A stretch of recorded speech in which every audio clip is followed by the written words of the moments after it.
Good morning, grade 6. How are you all today? Hope everybody is doing fine. Today, on Tuesday, 21st April, we are going to continue with yet another technique and term that is used for descriptive writing. It's a very interesting topic, and you all get to become detectives. Ready? Our topic for today is textual evidence. That means using evidence from the text. What is text evidence? Text evidence is when you use specific examples from a text, such as quotations, to help support your own claims and ideas.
So students, did you understand what text evidence means after watching this short video?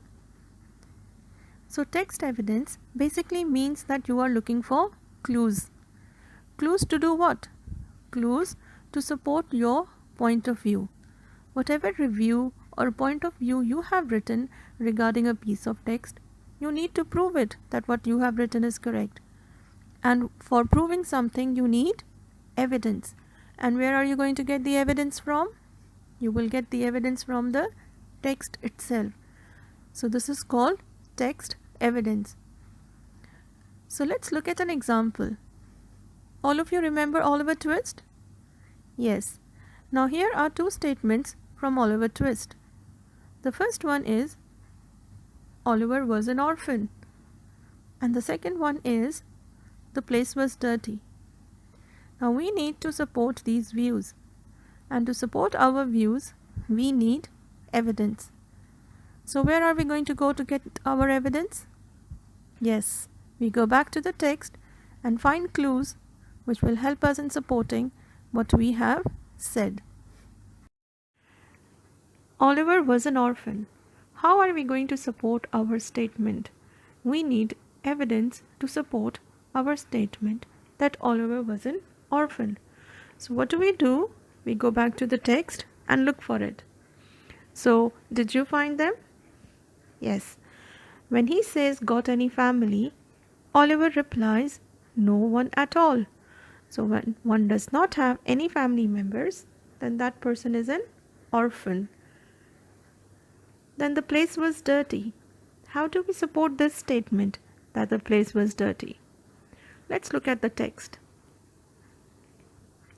Narrow alleys where foul smell filled the air and swarms of ragged urchins played in sliming, oozy gutters. This is bad, right? It is dirty. So, yes, we have found evidence to support our statement that the place was dirty. So you understand what text evidence means. Text evidence is providing support to our answers or to our review.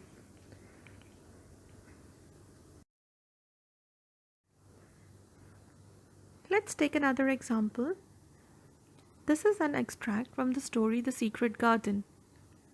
And we need to prove our statement. It was spring. So let's go back to the text and look for evidence. Sunshine lit up sprays of flowers and the air was alive with birdsong. Colin stared. "I can feel things growing," he gasped.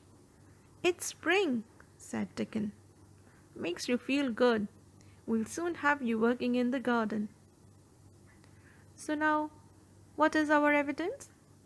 The evidence are: sunshine lit up sprays of flowers, and the air was alive with bird song. Now we all know spring comes after winter. So in the winter time, it's all very cold. There are no fresh flowers growing.